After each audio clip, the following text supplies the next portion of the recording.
Hello guys, welcome back to my channel. आज मैं episode 54 को एक्सप्लेन करने वाली हूँ। गाइस, मुझे थोड़ा बुखार हो गया था, इसी वजह से कल मैं वीडियो नहीं डाल पाई, तो कंटिन्यू करते हैं। एपिसोड के शुरुआत में हमें पहले का सीन दिखाया जाता है। सिलन बोलती है, माय लेडी, क्या आप 3D के बारे में जानते हो? गाइस, मैं आपको 3D के बारे में बता देती हूँ। ये एक कॉन्ट्रैक्ट है जो दो कंट्रियों के बीच या फिर दो पार्टियों के बीच होता है। भेलिडा बोलती है, ये क्या है? सिलन बोलती है, आप बोल सकते हो। इसी वजह से शाही फैमिली और मैजिशियन टावर एक दूसरे के खिलाफ खड़ा नहीं है। मैजिशियन शक्करों को पसंद नहीं करते हैं, पर हम उनको नहीं मारते हैं। मैजिशियन टावर और शक्करों के कंट्रियों के साथ बिना आक्रमण का एग्रीमेंट है। इसी वजह से ये अजीब रिलेशनशिप कायम है। भेलिडा बोलती है, एक बिना आक्रमण का एग्रीमेंट? क्या ये एक ऐसा एग्रीमेंट है जिसके तहत वो एक दूसरे के खिलाफ खून नहीं करेंगे या फिर और कुछ? तो फिर वो हाउस डालोइट को खत्म क्यों करा? सिलन बोलती है, जब भी head of the magician tower control खो देते हैं तो ऐसा छोटा मोटा एक्सीडेंट हो जाता है। भेलिडा सोचती है, क्या ये बहुत ही बड़ा इंसिडेंट नहीं है जिसको तुम छोटा मोटा बोल रहे हो? सिलन बोलती है, ये देखते हुए कि उन्होंने हमारा किंग के साथ क्या करा, हमें लगता है ये सही था। वैसे शक्करों के किंग को पता है एक्सीडेंट तब होता है जब हमारा लॉर्ड कंट्रोल खो देते हैं। इसी वजह से शक्करों को हम बोल देते हैं जो वो चाहते हैं और चीज़ों को खत्म कर देते हैं। गाइस, मेरा तबीयत बिल्कुल भी अच्छा नहीं है। मेरा गला बैठ गया है और मेरा नाक भी बंद है। इसी वजह से शायद आपको मेरा आवाज़ थोड़ा अजीब लग रहा होगा, तो कंटिन्यू करते हैं। भेलिडा बोलती है, क्या उन्होंने जो मांगा था उसने वो यानी कि रेनहार्ट ने वो देने के लिए एक्सेप्ट कर दिया? सिलन बोलती है, नहीं। भेलिडा सोचती है, वो डर के मारे सफ़ेद पड़ गई है। सिलन बोलती है, हिज लॉर्डशिप जैसे कि एक छोटे बच्चे की तरह है जो अपने मैसिव पावर को कंट्रोल नहीं कर पाते हैं। भेलिडा बोलती है, क्या तुम इससे खुश नहीं हो? सिलन बोलती है, नहीं। सीन प्रेजेंट में आता है। भेलिडा रेनहार्ट को देखकर सोचती है, जब सिलन ने बोला था हम उनके गाइड हैं, हम बस उनके ऊपर ट्रस्ट करते हैं और उनके बात मानते हैं, ये बस ऐसा ही है। ये अच्छा होगा अगर वो भी हमारे ऊपर ट्रस्ट करे। भेलिडा बोलती है, एम्पायर के सारे गांव पे जो खतरा आया है, तुम इसके बारे में कब से जानते हो? रेनहार्ट बोलता है, क्या न्यूज़ आपके तक भी पहुंच गया है मास्टर? भेलिडा बोलती है, हिज हाइनेस ने मुझे उनके मदद के लिए पूछे थे। रेनहार्ट बोलता है, उसको तुम्हारा मदद का क्या ज़रूरत है जबकि सिर्फ कुछ कीड़े मर गए हैं? भेलिडा बोलती है, ये उसके बारे में नहीं है, उसने मुझे रोस्टे को ख़त्म करने के लिए मदद मांगा।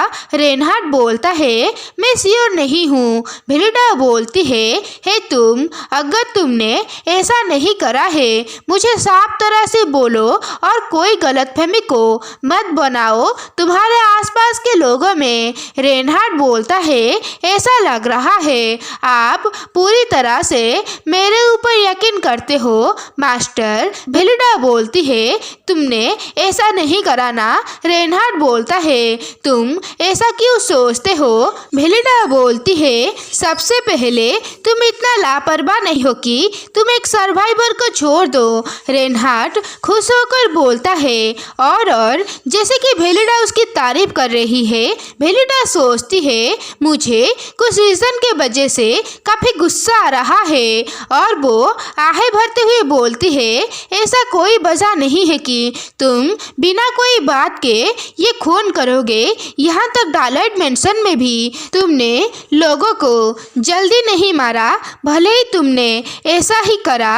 और हाँ, मुझे नहीं पता है कि तुमने ऐसा क्यों करा। रेनहार्ड अपना मुंह घुमा देता है। बेलिटा उसकी ओर देखती है और पूछती है, तुम्हारा लंच का क्या प्लान है? रेनहार्ड बोलता है, नहीं, मेरा कोई प्लान नहीं है। बेलिटा सोचती है, ये बेवकूफ क्या मेरे सवाल को इग्नोर कर रहा है? ड्यूक बोलता है, अगर तुम्हारे पास वक्त है तो आज साथ में डिनर करते हैं। रेनहार्ड बोलता है, साथ में? और वो एक आर्केमेजिक स्टोन को निकालते हुए बोलता है, तुम्हें ज़रूर आर्केमेजिक स्टोन का ज़रूरत होगा, तुमने इसे पिछली बार नहीं लिया था। ड्यूक बोलता है, मुझे अभी भी ये नहीं चाहिए, मैंने एक गेस्ट के लिए प्रिपरेशन करा है, मैं नहीं चाहता हूँ ये बेकार हो जाए। रेनहार्ड बोलता है, क्या सच में? ड्यूक बोलता है, माई लेडी की तरह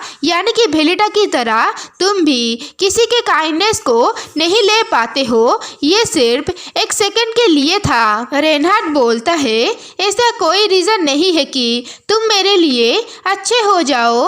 बेलिटा रेनहार्ड को देखकर सोचती है, पर ऐसा दिख रहा है जैसे कि वो एम्बैरेस है। रेनहार्ड बोलता है, ऐसा लग रहा है एक ग्रेट नोबेल को पता नहीं है कि काइंड गेस्चर के पीछे हमेशा एक सीक्रेट प्लॉट छुपा हुआ होता है। ड्यूक बोलता है, क्या तुम ये बोल रहे हो कि तुम्हें यही बताया गया है? तभी रेनहार्ड गुस्से से अपना मैजिक अटैक को क्रिएट करता है, पर अचानक उसे कैंसिल कर देता है। बेलिटा रेनहार्ड को ही देख रही होती है और ड्यूक बोलता है, तो फिर तुम थोड़ा सा रेस्ट लो, हम लंच पर बात करेंगे।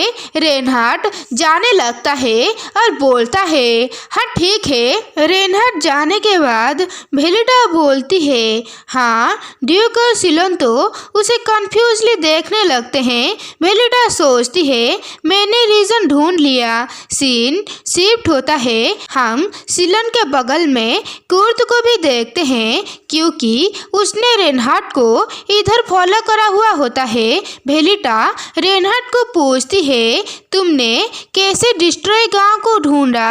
रेनहार्ड बोलता है, मास्टर आप मुझे अभी भी क्वेश्चन पूछ रहे हो, तो फिर पहले मुझे एक चीज़ पूछने दीजिए, आप क्यों सोचते हो कि मैं बिना कोई रीज़न के लोगों को नहीं मार सकता हूँ? बेलिटा बोलती है, क्योंकि तुमने पहले इसे नहीं करा था। तो रेनहार्ड बेलिटा के गाल पर हाथ रखते हुए बोलता है, तुम गलत हो मास्टर, मैं ऐसा कर सकता हूँ। बेलिटा पूछती है, तो तुमने क्यों खुद को फोर्स करा होल्ड बैक करने के लिए? अभी अभी तुमने हिज ग्रेस को यानी कि ड्यूक कार्लोन को अभी थोड़े वक्त पहले मारने का कोशिश करा। रेनहार्ड बोलता है, क्या तुम श्योर हो? क्या ये वही नहीं है? ये वो है जो तुम यकीन नहीं करना चाहते हो, नाइब लिटिल मास्टर। बेलिटा सोचती है, पहले मैं सिर्फ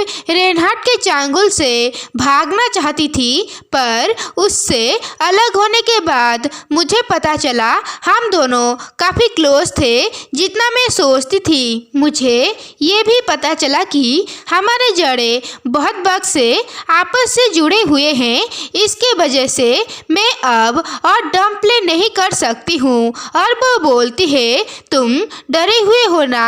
रेनहार्ड बोलता है, क्या? सीन शिफ्ट होता है कैरेज की ओर। अंदर क्राउन प्रिंस और गिलियन होते हैं। गिलियन बाहर देखता है और बोलता है, योर हाइनेस, मुझे नहीं लगता है कि मैं आपको शाही महल तक ले सकता हूँ। क्राउन प्रिंस बोलता है, क्या तुम्हें किधर जाना है गिलियन? गिलियन बोलता है, मुझे जस्ट अभी याद आया, मुझे महल के बाहर कुछ काम है, मुझे माफ करिए। क्राउन प्रिंस बोलता है, नहीं ये ठीक है, तुम जा सकते हो। गिलियन नीचे उतर जाता है और स्माइल करते हुए सोचता है, तो फिर सेफली महल तक पहुंच जाइए। और इसके साथ ही ये एपिसोड इधर खत्म होता है। गाइस, मेरा गला सच में काफ़ी ज़्यादा ही खराब हो चुका है, तो फिर आप थोड़ा एडजस्ट कर लेना। फिर मिलेंगे नेक्स्ट वीडियो में। टाटा।